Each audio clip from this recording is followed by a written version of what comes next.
right to the top of his head. And he walks into the house with tears in his eyes, crying, pointing at me.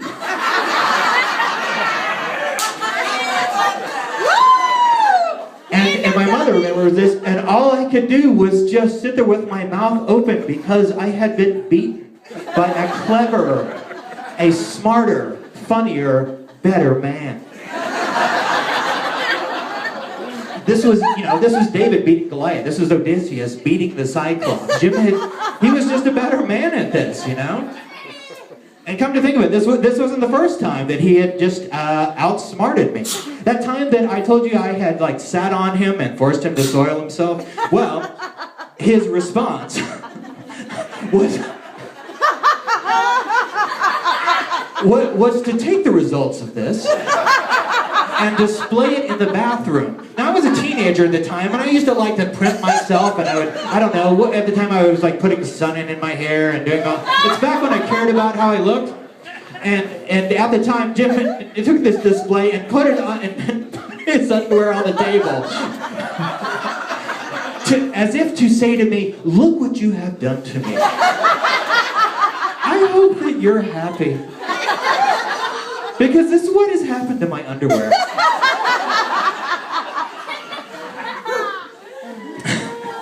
And I thought that was a pretty funny and pretty creative response. I must say, it's a better man.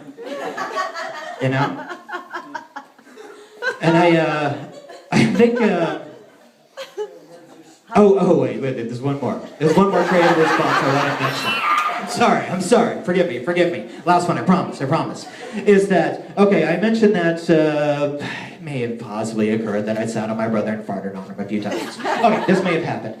But my brother's creative and funny response to this was, one time, I was sitting on the couch, I was just hanging out. Jim runs by, calls my name, says, hey, Jeff. And as I turn my head to the right, Jim jumps into the air.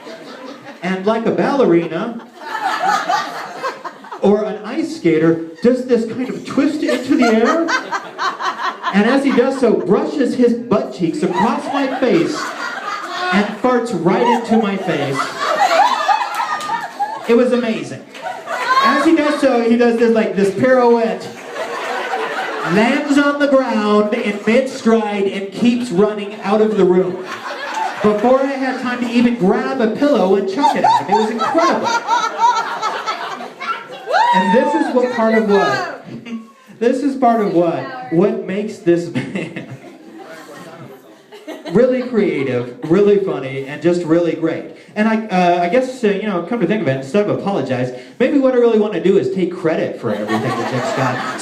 So at this time, if anybody wants to congratulate me for what a great man Jim is, that would be terrific.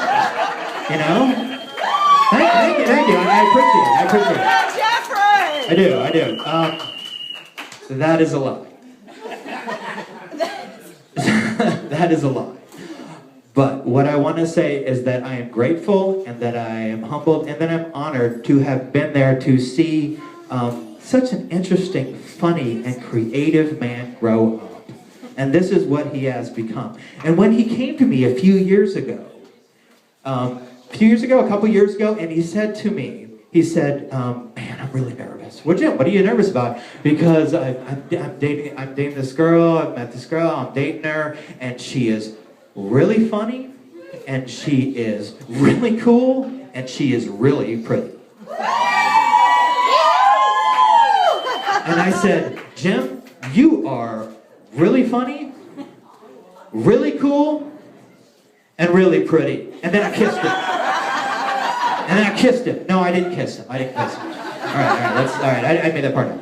But I said, Jim, listen, you have nothing to worry about. You have all of these things, man. You are a great man. I know you. I've seen you growing up. You have passed the trials. Trust me. You are a great man. And this is a great match. And that's what I want to pay homage to tonight, is a great match between Jim and Jenny. A great match. And to Jim and Jenny, all the best that life has to offer.